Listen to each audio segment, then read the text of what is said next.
জায়গায় কখনো থুথু ফেলবেন না, তাহলে কঠিন বিপদে পড়বেন। হাদিসে বলা হয়েছে যারা এই 3 দিকে থুথু ফেলবে তার কিয়ামতের দিন আল্লাহ তাআলা সেই থুথু তার কপালে দিয়ে সবার সামনে দাঁড় করাবে। তাই মুসলিম হিসাবে আমাদের স্মরণ রাখতে হবে। নবীজি সাল্লাল্লাহু আলাইহি ওয়াসাল্লাম আমাদের আগে থেকেই এই বিষয়ে জানিয়ে দিয়েছেন এবং সেটাই আমাদের করতে হবে। প্রিয় দর্শক, আপনি যদি রাসূলুল্লাহ সাল্লাল্লাহু আলাইহি ওয়াসাল্লামকে ভালোবাসেন অবশ্যই আলহামদুলিল্লাহ কমেন্ট করবেন এবং ভিডিওটি শেয়ার করে সকল মুসলিমদেরকে জানার সুযোগ করে দিবেন। যারা এই 3 দিকে বা 3 জায়গায় থুথু ফেলবে তাদের উপর রহমতের ফেরেশতা ও আল্লাহর লানত রয়েছে। তাই বাঁচতে হলে আগে থেকে আমাদের সতর্ক থাকতে হবে। তো চলুন বেশি কথা না বলে জানিয়ে দেই কোন কোন জায়গায় থুথু ফেলা যাবে না। তার মধ্যে 1 নম্বরে টয়লেটের প্যানের ভেতরে থুথু ফেলা যাবে না।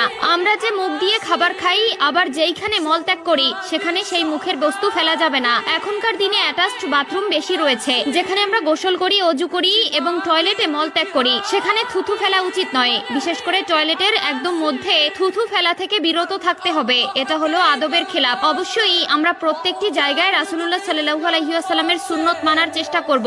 আমার দায়িত্ব আপনাদের জানানো। এখন আপনারা মানবেন কিনা সেটা একমাত্র আপনাদের ব্যক্তিগত বিষয়। তবে বলে রাখি, প্রকৃত মুসলিম হতে হলে এবং আল্লাহর জান্নাতে যেতে চাইলে অবশ্যই আল্লাহ ও তার রাসূলের প্রতি সম্পূর্ণ বিশ্বাস স্থাপন করতে হবে এবং তার আদেশ নিষেধ উপদেশ সবকিছুই আমাদের মানতে হবে। তাহলেই আমরা প্রকৃত মুসলিম হতে পারবো। 2 নম্বরে রয়েছে পশ্চিম দিকে অর্থাৎ কেবলার দিকে। আমরা অনেকে সামনের দিকে থুথু ফেলি। হাদিসে বর্ণিত যে ব্যক্তি সামনের দিকে অর্থাৎ কেবলার দিকে থুথু ফেলবে সে কিয়ামতের দিন তার কপালে করে সেই থুথু নিয়ে হাজির হবে। এবার কল্পনা করুন কত জঘন্যতম বিষয়। হাসরের মাঠে যখন সকল জিন জাতি থাকবে, সকল ফেরেশতা থাকবে, সকল মানুষ থাকবে, সকলের সামনে যখন আপনার কপালে থুথু দিয়ে আপনাকে হাজির করা হবে তখন কেমন পরিস্থিতি হবে। তাই অবশ্যই কখনো নিজের অজান্তেও কেবলার দিকে থুথু ফেলবেন না। 3 নম্বরে মসজিদে থুথু ফেলা যাবে না। মসজিদ একটি পবিত্র স্থান, এখানে কেউ মনের ভুলেও থুথু ফেলবেন না। অনেক মুসল্লিরা আছে যারা কফ আসলে জানালা দিয়ে এমন ভাবে থুথু ফেলে যেন জানালায় লেগে যায়। এই ধরনের ভুল কখনোই করবেন না।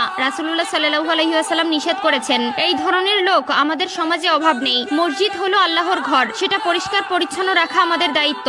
যদি থুথু ফেলতেও হয় এমন ভাবে ফেলতে হবে যেন মসজিদে ছিটে ফোঁটা না পড়ে বা মসজিদের কোথাও লেগে না থাকে। কিছু জায়গা বা দিক রয়েছে যেখানে থুথু ফেলা সম্পূর্ণ ইসলামে নিষেধ রয়েছে। আমরা যেদিকে সেদিকে বা যেখানে সেখানে না জেনে না বুঝে থুথু ফেলি, যা আমাদের ঈমানকে নষ্ট করে এবং রাসূলের নিষেধকে অমান্য করা হয়। এবং যারা রাসূলের কথা অমান্য করে তাদের জন্য রয়েছে জাহান্নামের চিরকালের শাস্তি। গোসল করার সময় আমরা যে মারাত্মক ভুলটি করি সেটি হলো খাওয়া দাওয়া করে গোসল করতে যাই। প্রিয় দর্শক, এই ভুলটি মোটেও করবেন না। আপনি যখন খাওয়া দাওয়া করেন তখন আপনার পাকস্থলীতে হজম প্রক্রিয়া শুরু হয়, কিন্তু সেই মুহূর্তে যদি আপনি গোসল করেন তাহলে আপনার হজম প্রক্রিয়া ব্যাহত হবে এবং কঠিন সমস্যায় পড়তে হবে। অবশ্যই যাদের ঘরে ছেলেমেয়েরা ও সদস্যরা এই ধরনের কাজ করে তাদের অবশ্যই এই বিষয়ে সতর্ক করবেন, নয়তো পরবর্তীতে বড় ধরনের মাসুল দিতে হতে পারে।